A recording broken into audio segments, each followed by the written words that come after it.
aujourd'hui, un exercice sympa à faire, après les pompes au mur qui sont vraiment l'exercice le plus facile au niveau de la poussée, des mouvements de poussée, les pompes inclinées, je dirais que c'est la phase numéro 2 en fait, dans la progression si on veut.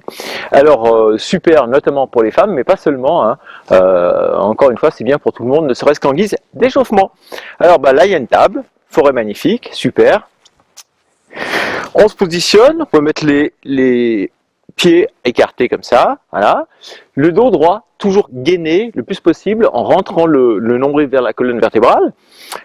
Les mains écartées un peu plus larges que les épaules, et puis garder les omoplates assez baissées, de manière à ce que quand on fait le mouvement, on n'écarte pas trop les coudes. C'est-à-dire, pas comme ça, hein. Voilà. J'y vais, j'inspire en descendant. 1, 2, 3. Et là, vraiment, je me concentre en fait sur le ressenti au niveau musculaire. Je sens même le dos d'ailleurs, hein, en isométrique. Et là, je sens les triceps, les épaules, le gainage. 8, 9, encore une. Et 10, voilà. Et bien sûr les pectoraux. Donc ça c'est un super exercice et puis alors, un avantage.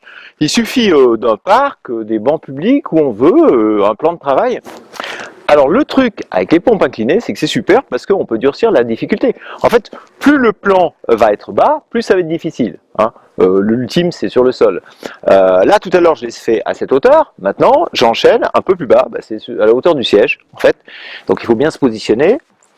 Évidemment, il faut le faire quand on se sent de le faire. Hein. Ça ne sert à rien de se blesser. Même position que tout à l'heure. Le dos gainé.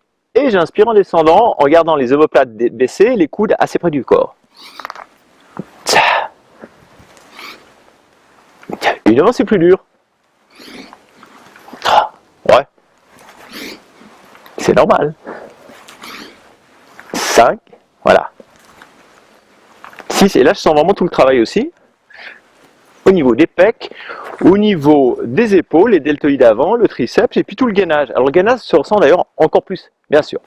Voilà, donc ça c'est deux variantes. Moi je conseille bien sûr de commencer par les pompes au mur pour s'échauffer et puis ensuite les pompes inclinées. D'ailleurs il n'y a pas besoin d'essayer trop dur au début. Le mieux c'est d'apprendre le mouvement. Dès qu'on arrive à en faire 10-12, on peut essayer de trouver un plan un petit peu plus incliné. Ou même j'irai aller 15, voilà. Ben voilà, c'était les pompes inclinées aujourd'hui. Moi je te dis abonne-toi à la chaîne. Chaque semaine tu auras des nouvelles vidéos sur la forme et la minceur et la pleine forme. Ciao, à bientôt.